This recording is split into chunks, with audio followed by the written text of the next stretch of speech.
जय हिंद। देखिए 15वें राष्ट्रपति का चुनाव हो गया और उड़ीसा की आदिवासी समाज से आने वाली द्रौपदी मुर्मू जी हमारी 15वीं राष्ट्रपति बन गई हैं और इनका शपथ ग्रहण भी हो गया, सारी फॉर्मेलिटीज हो गई। हम लोग ये समझते हैं कि आखिर राष्ट्रपति का चुनाव कैसे होता है, इलेक्टोरल कॉलेज में कौन कौन वोट देता है, राष्ट्रपति उम्मीदवार बनने के लिए सबसे टफ योग्यता क्या होती है और एकल संक्रमणीय अनुपातिक पद्धति क्या होता है, इलेक्टोरल कॉलेज, इस सब के बारे में समझते हैं। देखिए हमारा देश जब बन रहा था, संविधान बन रही थी, तो भारत को रिपब्लिक न रख के ना ही गणराज्य रखा गया, दोनों कॉमन रखा गया। देखिए रिपब्लिक किसे कहते हैं, हिंदी में इसे हम लोग गणराज्य कहते हैं। गणराज्य उसे कहा जाता है जहां राष्ट्राध्यक्ष का चुनाव होता है। देखिए राष्ट्रपति हमारे देश के प्रमुख है, शासन के प्रमुख नहीं है। तो जहां कहीं पे राष्ट्राध्यक्ष का चुनाव होता है उसे हम लोग कहते हैं गणराज्य कहेंगे। तो हमारा देश जो है, हमारे राष्ट्राध्यक्ष राष्ट्रपति हैं और उनका चुनाव भी होता है, तो उस हिसाब से हम रिपब्लिक भी आ जाते हैं, गणराज्य आते हैं। लेकिन डेमोक्रेसी किसे कहते हैं, तो डेमोक्रेसी जो होता है जिसमें शासनाध्यक्ष का चुनाव होता है। शासनाध्यक्ष हमारे यहाँ प्रधानमंत्री है, तो हमारे यहाँ शासनाध्यक्ष का भी चुनाव होता है और हमारे यहाँ राष्ट्राध्यक्ष का भी चुनाव होता है। तो इस हिसाब से हम लोग हो गए डेमोक्रेटिक रिपब्लिक, मतलब हमारे यहाँ डेमोक्रेसी भी है और रिपब्लिक भी है, यानी लोकतंत्रात्मक गणराज्य है। गणराज्य इसलिए क्योंकि राष्ट्राध्यक्ष के रूप में बैठे राष्ट्रपति का चुनाव हो रहा है, और लोकतंत्र इसलिए क्योंकि शासनाध्यक्ष के रूप में बैठे प्रधानमंत्री का चुनाव हो रहा है। तो हम लोग लोकतंत्रात्मक गणराज्य होता है, डेमोक्रेटिक रिपब्लिक है। ये हमारी प्रस्तावना में भी मिलता है। हम भारत के लोग, देखिएगा, हम भारत के लोग भारत को एक संपूर्ण प्रभुत्व संपन्न समाजवादी पंथ निरपेक्ष एवं लोकतंत्रात्मक गणराज्य बनाने के लिए, यानी हम लोकतंत्र और गणराज्य दोनों में, डेमोक्रेटिक रिपब्लिक, यानी हमारे यहाँ राष्ट्रपति का चुनाव होगा। अब ये राष्ट्रपति का चुनाव में कौन उम्मीदवार खड़ा होगा इसका डिसाइड करना जरूरी है।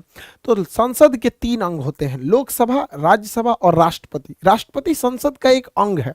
तो कहेगा संसद के सदन कितने होते हैं, तो 2 सदन, लोकसभा और राज्यसभा। लेकिन अंग कितने होते हैं, तो 3 अंग हो जाते हैं। तो उसी में एक अंग का चुनाव, सभी अंगों का चुनाव होता है, लोकसभा का चुनाव होता है, राज्यसभा का चुनाव होता है, तो राष्ट्रपति का भी चुनाव होता है। 5 सालों पर राष्ट्रपति का चुनाव होता है। राष्ट्रपति की उम्मीदवार जो कोई भी खड़ा हो सकता है, उसको कुछ शर्तों का पालन करना पड़ता है। वो भारत का नागरिक होना चाहिए, 35 साल आयु होना चाहिए, इस शर्त को तो कोई इजीली पार कर सकता है। पागल नहीं होना चाहिए, दिवालिया भी नहीं होना चाहिए। दिवालिया उसे कहते हैं कि जो इतना कर्जा ले लिया है और अपने इनकम से ज्यादा कर्जा ले चुका है, चुका ही नहीं पा रहा है, जैसे विजय माल्या, नीरव मोदी, मेहुल चौकसी, ये लोग दिवालिया हो चुके हैं। ऐसे लोग राष्ट्रपति के चुनाव नहीं लड़ सकते, क्योंकि अगर ये जीत गए ना तो सबसे पहले अपना कर्जा उतारेंगे देश के पैसा से। तो दिवालिया नहीं होना चाहिए, लाभ के पद पर नहीं होना चाहिए। सरकारी नौकरी जो होता है ना, वो लाभ का पद होता है। जैसे आप देखेंगे कोई राज्यपाल है, वो लाभ का पद नहीं है, नेता लाभ का पद नहीं है, मंत्री लाभ का पद नहीं है। संविधान के हिसाब से ये जनता के सेवक है। सरकारी नौकरी में रहेंगे ना तो लाभ का पद हो जाएगा, तो लाभ के पद पर नहीं होना चाहिए। तो ये सब नॉर्मल योग्यताएं हैं, ये किसी के पास हो जाती है। सबसे टफ जो योग्यता होती है वो 50 प्रस्तावक होने चाहिए और 50 अनुमोदक होने चाहिए। प्रस्तावक और अनुमोदक मतलब होना चाहिए कि जो व्यक्ति खड़ा होना चाह रहा है कि हाँ हम राष्ट्रपति के चुनाव में लड़ना चाहते हैं, जैसे इस बार यशवंत सिन्हा जी थे और द्रौपदी मुर्मू जी थे, तो उनके लिए संसद के किसी भी सदन से, चाहे वो लोकसभा हो चाहे वो राज्यसभा हो, 50 ऐसे लोगों की जरूरत है जो इनका प्रस्ताव आगे ले जाएं कि हम चाहते हैं कि यह व्यक्ति चुनाव में खड़ा हो। डायरेक्ट वो नहीं जानना चाहेगा कि हम चाहते हैं चुनाव लड़े। 50 प्रस्तावक होना चाहिए। हो सकता है कि 20 ठो प्रस्तावक लोकसभा से, 30 ठो का जुगाड़ वो राज्यसभा से कर ले, या कुछ इसमें से कुछ उसमें से करके उसे टोटल 50 प्रस्तावक चाहिए। जब 50 प्रस्तावक हो जाएंगे तो उस 50 के समर्थन में अलग से 50 अनुमोदक होना चाहिए कि हाँ यह व्यक्ति के साथ हम खड़े हैं, यह जिसे चाहता है कि नहीं ये भी व्यक्ति चुनाव लड़े, हम फेवर में हैं। तो यानी ओवरऑल आपका 100 सांसदों से अच्छा संबंध होना चाहिए, तब ना आपका 50 ठो प्रस्तावक आएगा और इसके अलावे अन्य 50 ठो अनुमोदक होंगे। वो आप कहीं से ला सकते हैं, चाहे वो लोकसभा से ला सकते हैं या राज्यसभा से ला सकते हैं। कोई जरूरी नहीं है कि 50 यहीं से, हो सकता है आपका 50 लोकसभा से प्रस्तावक हो जाए, 50 राज्यसभा से अनुमोदक हो जाए। यानी नाम का प्रस्ताव दे 50 और उस नाम में सहमति यानी अनुमोदन दे 50। ये इतना टफ हो जाता है कि यहीं पर एक कॉमन आदमी चुनाव नहीं लड़ पाता है, क्योंकि 100 सांसद आपके नाम का प्रस्ताव देंगे, इसका मतलब आप बहुत बड़े पॉलिटिशियन होने चाहिए। और दोनों लोग बहुत बड़े पॉलिटिशियन हैं भी। इनका मतलब ये जमीन से एकदम जुड़ी हुई आदिवासी समाज से राज्यपाल रही थी, और ये तो अटल बिहारी वाजपेयी के समय पे तो मंत्री भी रहते हैं यशवंत सिन्हा जी। तो दोनों लोग का नो डाउट बैकग्राउंड तो पॉलिटिकल ही रहा है। अब इनको वोट कौन कौन देगा यहाँ ये डिसाइड करते हैं इलेक्टोरल कॉलेज। हम लोग राष्ट्रपति के चुनाव में वोट नहीं डाल सकते क्योंकि राष्ट्रपति का चुनाव इनडायरेक्टली होता है, अप्रत्यक्ष रूप से, यानी हमारे द्वारा चुने गए लोग ही वोट डालते हैं। तो पहले हम ये समझ जाते हैं कि राज्यों से कौन कौन वोट डालेगा, फिर केंद्र में चलेंगे। देखिए, राज्य के लिए कानून बनाने की जिम्मेदारी विधानमंडल का होता है, और विधानमंडल जो होता है हर एक राज्य में होता है विधानमंडल। हमारे यहाँ 28 राज्य जो है, अभी 28 राज्य। तो देखिए 28 राज्यों में विधानसभा है, तो विधानमंडल के दो भाग होते हैं, एक होता है विधानसभा, एक होता है विधान परिषद। तो दो अंग हो गए। जिस तरह से संसद के दो अंग लोकसभा राज्यसभा, उसी तरह राज्यों में हर राज्य में विधानसभा के दो अंग, एक विधानसभा एक विधान परिषद। लेकिन विधान परिषद हर एक राज्य में नहीं है। पहले 7 राज्य में था, जम्मू कश्मीर तो टूट गया तो वहां का हटा ही दिया। टोटल 6 राज्यों में ही अभी विधान परिषद है। 6 राज्य, यूपी, बिहार, महाराष्ट्र, कर्नाटक, आंध्र प्रदेश, तेलंगाना। तो वो 6 राज्यों में विधान परिषद है। बाकी राज्यों में केवल और केवल विधानसभा होती है। तो राष्ट्रपति के चुनाव में कहा गया है कि विधान परिषद भाग नहीं लेगी। इसलिए कहा गया है कि विधान परिषद के लोग भाग नहीं लेंगे क्योंकि ये विधान परिषद हर एक राज्यों में नहीं है। जब विधान परिषद हर एक राज्य में बना दिया जाएगा, जैसे बंगाल में बना दिया जाएगा, पंजाब में, राजस्थान में, मतलब 2800 राज्य में जिस दिन ये बना दिया जाएगा उस दिन ये इसको भी चुनाव में लड़ने का, राष्ट्रपति के चुनाव में वोट डालने का अधिकार दे दिया जाएगा। अब कौन डालता है विधानसभा में, विधानमंडल में? तो विधानमंडल में केवल विधानसभा के सदस्य वोट डालते हैं, विधानसभा के। अब हर 2800 राज्यों में अलग अलग विधानसभा है। जैसे बिहार में 243 है, यूपी में 403 है। तो अलग अलग राज्यों में विधानसभा की जो सीटें हैं वो अलग अलग हैं। तो यहाँ पर राष्ट्रपति के चुनाव में वोट का वैल्यू नहीं, वोट नहीं बल्कि वोट का वैल्यू कितना है ये मायने रखता है। जैसे एक विधायक ने वोट 1 दिया तो वो 1 काउंट नहीं होगा, उसकी वैल्यू निकाली जाएगी, और ये वैल्यू कई हजार में भी जा सकते हैं। जैसे आपको पता है 2800 राज्यों की विधानसभा चुनाव में वोट डालेगी, तो जो एमएलए होते हैं, विधानसभा में बैठने वाले को एमएलए कहते हैं और विधान परिषद में बैठने वाले को एमएलसी कहते हैं। तो एक एमएलए के वोट की जो वैल्यू होती है वो उस राज्य की जनसंख्या में भाग दे दिया जाता है। उस राज्य में टोटल कितने एमएलए की संख्या, जैसे बिहार की बात करेंगे तो 12 करोड़ जनसंख्या हो गई। अब बिहार में 243 विधायक यानी एमएलए हो गए। इनसे भाग देने के बाद फिर 1/1000 से कर देते हैं, तो वैल्यू निकलती है। इस फॉर्मूला को अगर आप ध्यान से देखेंगे तो आपको समझ में आएगा कि जिस राज्य की जनसंख्या ज्यादा है उस राज्य के एमएलए की वोट की वैल्यू ज्यादा रहेगी। जैसे उत्तर प्रदेश में यूपी की जनसंख्या सबसे ज्यादा 22 करोड़ है, तो यूपी की जनसंख्या में यूपी के जो एमएलए होंगे उनके वोट का वैल्यू सबसे ज्यादा होगा। सबसे ज्यादा होता है यूपी के। अब सॉल्व करना पड़ेगा, जैसे यहाँ 22 करोड़ जनसंख्या हो गई, बटा 403 विधानसभा के हैं तो उनको भाग देंगे, फिर 1/1000 करेंगे, तो ये वैल्यू जो निकलती है वो आती है 208। यानी अगर यूपी का कोई एक विधायक 1 वोट डालता है तो वोट काउंट होगा 1, लेकिन उसकी वैल्यू हो जाएगी 208। इस तरह से टोटल यूपी में 403 सीटें हैं। एक सीट की वैल्यू 208, तो 403 सीट की वैल्यू अकेले 83,824, यानी उत्तर प्रदेश से अकेले राष्ट्रपति को 83,824 वोट मिल जाता है, क्योंकि उत्तर प्रदेश की जनसंख्या ज्यादा है। उसी तरह अगर देखेंगे सबसे कम जनसंख्या सिक्किम में, तो सिक्किम की जनसंख्या बहुत कम है, तो सिक्किम की जनसंख्या बटा वहां के टोटल एमएलए की संख्या से भाग देंगे तो सिक्किम में एक एमएलए की वोट की वैल्यू बहुत ही कम होती है, लगभग 7, मतलब बस 7 होती है, और टोटल 32 सीट है। तो वहां सिक्किम पूरा स्टेट से महज 224 वोट मिल पाते हैं। तो देखिए यूपी इसलिए इलेक्शन के हिसाब से बहुत आगे है, मतलब फेमस है, उसकी वैल्यू बहुत ज़्यादा है।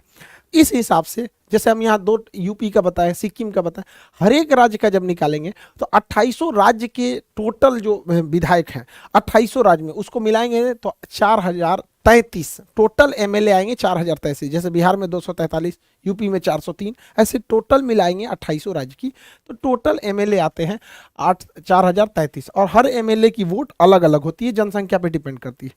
टोटल 4033 को जोड़ेंगे तो वोट आता है 5,43,231, यानी हर 28 राज्य का अगर एमएलए वोट दिया राष्ट्रपति को तो टोटल वोट गया कितना, 4033। लेकिन उन वोटों की जो वैल्यू होती है वो हो जाती है 5,43,231। ये हो गया एमएलए का वोट। अब बात करते हैं जो केंद्र में सांसद बैठे हैं, सर एमपी बैठे हैं, उनके वोट की वैल्यू देखते हैं। तो उनका वोट का वैल्यू निकालने से पहले आपको ये पता होना चाहिए, तभी निकल सकता है, इसलिए पहले हम इसको बताएं। एमपी के वोट कैसे निकालते हैं? देश के लिए जो कानून बनाता है वो होता है संसद। तो संसद में लोकसभा और राज्यसभा में निर्वाचित सदस्य ही वोट डालते हैं। निर्वाचित सदस्य देखिए 543 जो होते हैं वो ही निर्वाचित होते हैं लोकसभा में, टोटल के टोटल निर्वाचित नहीं होते हैं। दो एंग्लो इंडियन वोट नहीं डाल सकते हैं। एंग्लो इंडियन उन्हें बोला जाता है कि जब यहाँ पे अंग्रेज रहते थे, यानी यूरोप वाले जब हमारे यहाँ शासन करते थे, तो कुछ ब्रिटेन वालों का शासन था, फ्रांसीसियों का था, पुर्तगालियों का था, डचों का था, डेनमार्क वालों का था, स्वीडन वालों का था। तो वो लोग क्या करते थे, यहाँ की महिलाओं से शादी भी कर लेते थे, और यहाँ से जो उनके बाल बच्चे होते थे वो एंग्लो इंडियन कहलाते थे, यानी अंग्रेज पिता और मतलब भारतीय माँ, तो एंग्लो इंडियन कहलाते थे। जब भारत गुलाम था तो हजारों की संख्या में यहाँ अंग्रेज रहते थे, तो उनकी यहाँ फैमिली भी होती थी। तो जब देश आज़ाद हुआ तो देश ने सोचा कि इनकी बात कौन सुनेगा, तो एंग्लो इंडियन के लिए 2 सीटें कह दिया गया कि राष्ट्रपति अपने कोटा से उन्हें चुन के यहाँ पे भेज देगा। तो दो एंग्लो इंडियन का चुनाव नहीं होता है, बल्कि राष्ट्रपति सेलेक्ट कर लेते हैं। इसलिए कहा जाता है कि जब राष्ट्रपति सेलेक्ट किया है तो ये राष्ट्रपति का ही फेवर करेगा, इसलिए इसको वोट ही मत डालने दो। तो लोकसभा से 2 एंग्लो इंडियन वोट नहीं डालते हैं। लोकसभा में टोटल 543 ही लोग वोट डालते हैं, और राज्यसभा में 233, 250 का 250 वोट नहीं डालता है, 233 ही राष्ट्रपति के चुनाव में वोट डालते हैं। 12 सदस्यों का राष्ट्रपति चुनते हैं, जैसे खेल से किसी को चुन लिए, फिल्म से चुन लिए, कला से चुन लिए, संस्कृति से चुन लिए। तो राष्ट्रपति अगर किसी को चुना है और उस व्यक्ति को वोट डालना रहे तो उसी राष्ट्रपति का फेवर करेगा, उसी से पूछ लेगा किसको वोट डाले। जनता ने तो उसे चुना नहीं है, तो लोग यहाँ का दिया गया जनता ने जिसे वोट दिया वही चुनेगा। तो संसद के 2 सदन, लोकसभा और राज्यसभा। तो लोकसभा से टोटल 543 लोग वोट डालेंगे और राज्यसभा से 233 लोग डालेंगे, यानी टोटल संसद से बात करेंगे तो 776 वोट होता है, और टोटल राज्यों की विधानसभा को मिलाएंगे तो 4,33 होता है। तो यानी इतने लोग वोट डालेंगे, इनकी वैल्यू निकाला जाए। तो देखिए ध्यान से इसको समझिएगा, एक एमपी के वोट की जो वैल्यू होती है, एमपी के वोट की वैल्यू जो होती है, ये टोटल एमएलए की वैल्यू, टोटल एमएलए की वैल्यू कितनी आई है? 5,43,231। तो टोटल एमएलए की वैल्यू बटा टोटल एमपी, टोटल एमपी कितने हुए? 776, यानी टोटल एमएलए 5,43,231 बटे 776। जब इसको भाग देते हैं तो एक एमएलए की वोट 700 आती है, एक एमपी की वोट 700 आती है। इसको जब भाग देते हैं तो अब देखिए, एक एमपी की वोट 700 और टोटल राज्यसभा लोकसभा मिला के टोटल एमपी कितने वोट डालने जा रहे हैं? 776। तो 700 गुणे 776 करेंगे तो ये भी आता है 5,43,200, यानी टोटल एमपीओ की वोट की वैल्यू भी 5,43,200 और टोटल राज्यों के एमएलए को भी मिलाया जाएगा तो 5,43,231, यानी ये वाला थोड़ा 31 को वैल्यू ज्यादा आ रही है, वो तो वैल्यू है वजह। तो यानी आप समझ गए कि सांसदों की टोटल वैल्यू बराबर राज्य, हर एक राज्यों के एमएलए के वैल्यू को मिला देंगे तो बराबर आ रहा है। तो यानी अकेले संसद भवन 28 राज्यों के विधानसभा से बराबर वैल्यू रखती है। तो देखिए यहाँ पे 5,43,200 और 5,43,231, तो 31 है तो वैल्यू में ज्यादा है थोड़ा सा, ये दोनों बराबर हो गए। यानी अगर राष्ट्रपति के वोट में टोटल कहा जाएगा कितने लोग चुनाव वोट डालते हैं, तो विधानमंडल से 28 राज्य का मिला के 4,033 और संसद में 776, दोनों को जोड़ देंगे तो 4,809। यानी राष्ट्रपति के चुनाव में टोटल कितने लोग भाग लेते हैं? तो 4,809 लोग भाग लेते हैं, और इन 4,809 लोगों ने जो भाग लिया, यानी जो एमएलए और एमपी ने भाग लिया, वोट डाला, इनके टोटल वोट की वैल्यू कितनी होती है, तो वह वैल्यू होती है 10,86,431। 10,86,431 ये टोटल वैल्यू। यानी राष्ट्रपति के चुनाव में अगर किसी का वोट बर्बाद ना हो, इन्ने उन्हें नहीं मारे, तो टोटल इतना ही वोट आता है। इसी को कहते हैं राष्ट्रपति का इलेक्टोरल कॉलेज। यानी वोट डालने वालों की संख्या ज्यादा नहीं है, सांसदों की संख्या 776 और टोटल एमएलए की संख्या 4033 यानी 4809।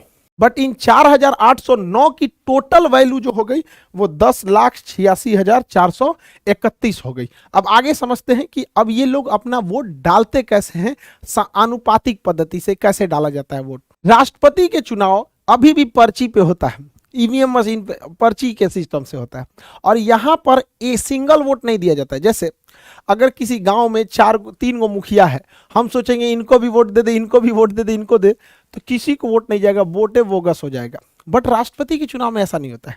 राष्ट्रपति के चुनाव में प्रिफरेबल वोट दिया जाता है, समानुपातिक पद्धति होती है। समानुपातिक पद्धति, समानुपातिक मतलब हमें सबको वोट देना है, जो जो चुनाव में खड़ा है हमको सबको वोट देना है।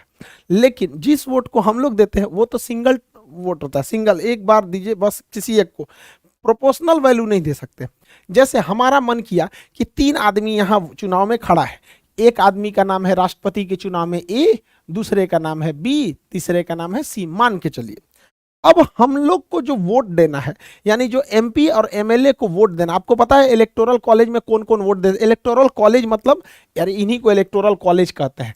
4033 ये 776 ये, इन्हीं को मिला देते हैं तो इन्हीं को इलेक्टोरल कॉलेज कहते हैं। तो इन्हीं लोग को वोट डालना है। तो ये लोग ना सीक्वेंस में देते हैं, सबसे अच्छा कौन लगा, तो सपोज कीजिए किसी को सबसे अच्छा लगा ये, और 2 नंबर पे कहा कि ना बी वाला हमको ठीक नहीं लगता, इसको हम पसंद नहीं करते, हम 2 नंबर पे इनको रखेंगे, और 3 नंबर पे हम कहेंगे मजबूरी है कि सबको वोट देना ही है, तो चल भैया तुमको हम सबसे लास्ट कर दिए। यानी हम अपनी वरीयता क्रम में राष्ट्रपति उम्मीदवार जितने भी खड़े हुए हैं, जैसे इस बार 2 ही खड़े हुए थे, तो सपोज कीजिए 3 खड़े होते, तो हमको जितने लोग खड़े हैं सबको उनके वरीयता क्रम में वोट डालते जाना है।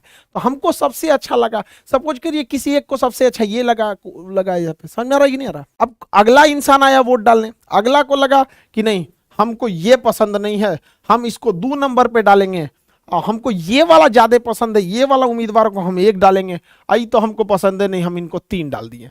तो यहाँ दूसरा आदमी ने ऐसे वोट डाल दिया, वो भी प्रीफरेंस में देगा अपनी वरीयता क्रम के हिसाब से। अब अगला आदमी आएगा वोट डालने, क्योंकि टोटल सांसद 776 हैं, टोटल विधायक 833 हैं, 4033 हैं, तो अब अगला आदमी आएगा वोट डालने, वो कहता है कि नहीं हम सबसे ज्यादा पसंद करते हैं ए को, और 2 नंबर पे पसंद करते हैं बी को, और 3 को तो हम एकदम लास्ट में देंगे, ये दे दिया यहाँ पर, ऐसे कर दिया यहाँ पर। फिर अगला इंसान आएगा वोट डालने, अगले इंसान को लगेगा कि नहीं हमको ये ठीक नहीं लग रहा, हम इसको एकदम यहाँ डाल देंगे, इसको हम 1 नंबर पे रखेंगे, इसको 2 नंबर पे हम वोट डालना चाहते हैं। इसी तरह करते करते नेक्स्ट आएगा तो वो इसको कर देगा कि भाई हम इसको 3 नंबर पे रखते हैं, इनको 2 नंबर पे रखते हैं, इसको 1 नंबर पे रखते हैं। अब इस तरह से करते करते हम 4809 का थोड़े ना करेंगे, हम यहाँ एग्जाम्पल में इतने लोगों से वोट डला दिए, 1 2 3 4 5 आदमी से वोट डला दिए। ऐसे ही कर करके टोटल वोट कितना जाता है, 776 और 4033 यानी 4809 वोट जाता है। तो हम पूरा यहाँ नहीं ना वोट डालते फिरेंगे यहाँ पर ताकि भर जाएगा, जगह भर जाएगा, हम बस इसे समझाए हैं। इस तरह से डाला जाता है वोट। अब हम देखते हैं कि किस तरह से प्रथम चरण की मतगणना और द्वितीय चरण की मतगणना होती है। ध्यान से समझिए, अब मतगणना कैसे होगी। जब मतगणना होगी यहाँ पर तो सबसे पहले प्रथम चरण की मतगणना होगी। प्रथम चरण की मतगणना, प्रथम चरण की मतगणना में क्या होता है कि हम लोग ये देखते हैं कि 1 नंबर पर सबसे ज्यादा किसे पसंद किया गया है, यानी पहली वरीयता सबसे ज्यादा किसे पसंद किया गया। तो 1 नंबर पर आप गिन के बताइए, हम तो यहाँ बस एग्जांपल के तौर पे 5 वोट लिए हैं, वैसे तो सबने वोट डाला रहा था। 1 नंबर पे कितने लोगों ने सेलेक्ट किया है, ध्यान से देखिए।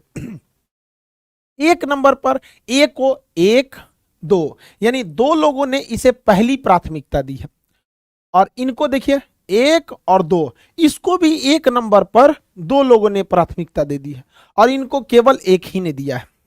अब बताइए कौन जीतेगा। देखिए सबसे ए को पहली वरीयता 1 और 1 2 लोगों ने वरीयता दिया था, और बी को भी दो लोगों ने पहली वरीयता दे दिया था, इनको तो पहली वरीयता एक ही आदमी दिया था, तो ये दोनों तो बराबर हो गए, ये तो एकदम क्या हो गए, खत्म हो गए। तो इनमें क्या होता है कि इनके वोट को इन दोनों में ट्रांसफर कर दिया जाता है, कहा जाता है कि तुम जाओ, अब हारिए गए हो तो घरे चल जाओ, तुम्हारे वोटों का कोई वैल्यू नहीं है। तो इसे कहते हैं सिंगल ट्रांसफरेबल, एकल संक्रमणीय। तो ये हो गया एकल संक्रमणीय गिनने का तरीका। और अनुपातिक पद्धति मतलब हो गया हम सबको उनके अनुपात में वोट डालेंगे। तो राष्ट्रपति का चुनाव एकल संक्रमण, यानी जो कम वोट पाया है उसका वोट बाकियों को दे दिया जाता है कि भाई तुम जाइए रहो तो हमेशा के लिए जाओ, और तुम जीत रहे हो तो अच्छा से जीतो। और अनुपातिक पद्धति का मतलब होता है कि अनुपात में वोट डालना है, समझ में आ गया कि नहीं। अब ये बताइए, पहली चरण की मतगणना में तो कोई जीता ही नहीं, दोनों बराबर हो गए। अब बताइए ए जीतेगा कि बी। तब यहां होता है द्वितीय चरण की मतगणना। द्वितीय चरण की जब मतगणना होगी तो हम लोग अब देखेंगे कि द्वितीय वरीयता किसको ज्यादा मिला है, क्योंकि प्रथम वरीयता में तो दोनों को बराबर बराबर मिला, द्वितीय वरीयता किसको ज्यादा मिला है। तो 2 नंबर पर इनको एक आदमी ने पसंद किया है, 2 नंबर पर एक आदमी ने यहां पर पसंद किया है, तो यहां लिखेंगे एक। और कोई इनको 2 नंबर पर रखा है नहीं, ये तो खत्म ही हो गए। इनको 2 नंबर पर कितने लोगों ने रखा है, 1 और 2, यानी इनको 2। इस हिसाब से विजेता हो गए 2 नंबर, यानी बी वाला व्यक्ति विजेता हो गया। और यह बी जो विजेता हुआ है वो प्रथम चरण में नहीं हुआ है, वह द्वितीय चरण में हुआ है।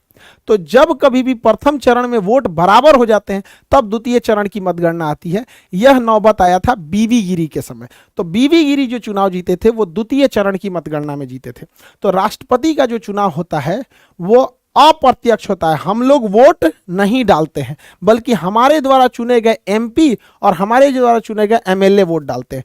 तो राष्ट्रपति का चुनाव अप्रत्यक्ष रूप से एकल संक्रमणीय पद्धति द्वारा अनुपातिक प्रणाली में किया जाता है। तो इस प्रोसेस से राष्ट्रपति का चुनाव होता है। 15वें राष्ट्रपति के चुनाव में द्रौपदी मुर्मू जी को 6,76,803 वोट मिले हैं। और वहीं इनके जो प्रतिद्वंदी थे यशवंत सिन्हा जी, इनको 3,80,177 वोट मिले हैं। यानी अगर परसेंटेज में बात करें तो 64% वोट मिले हैं द्रौपदी मुर्मू जी को और लगभग 36% वोट मिला है यशवंत सिन्हा जी को। इस प्रकार एक भारी अंतर से द्रौपदी मुर्मू जी चुनाव जीत गई।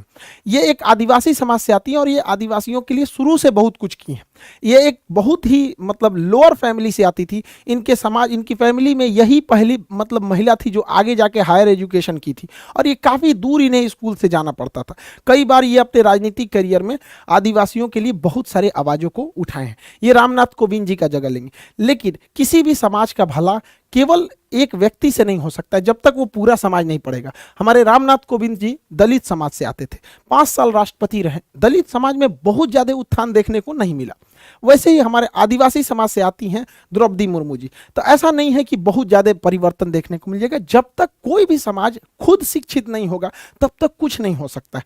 हर समाज को यह सोचना पड़ेगा कि किसी एक राष्ट्रपति, या हालांकि राष्ट्रपति के पास बहुत पावर नहीं होता है, वो संविधान से बंधा होता है। ये क्लास जब हम पॉलिटी का क्लास ले रहे थे तो कंप्लीट पढ़ा दिए हैं। राष्ट्रपति का टॉपिक तो हम लगभग 12 क्लास लगते हैं राष्ट्रपति का टॉपिक को कंप्लीट समझाते हुए, कि उसके क्षमादान शक्ति क्या है, राजनीतिक शक्तियां क्या है, कार्यपालिका शक्ति क्या है, विधायिका शक्ति, कानूनी शक्ति, सैन्य शक्तियां, ये सब क्या होती।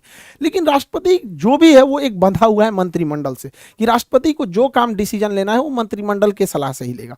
लेकिन हाँ, ये है कि महिलाओं का सशक्तिकरण एक संकेत तो जाता है कि नहीं, हम आपके साथ खड़े हैं, आप भी आगे बढ़िए। तो ये पूरे देश को सोचना चाहिए कि अगर आपको आगे बढ़ना है तो शिक्षा से आपको दूर नहीं जा सकते।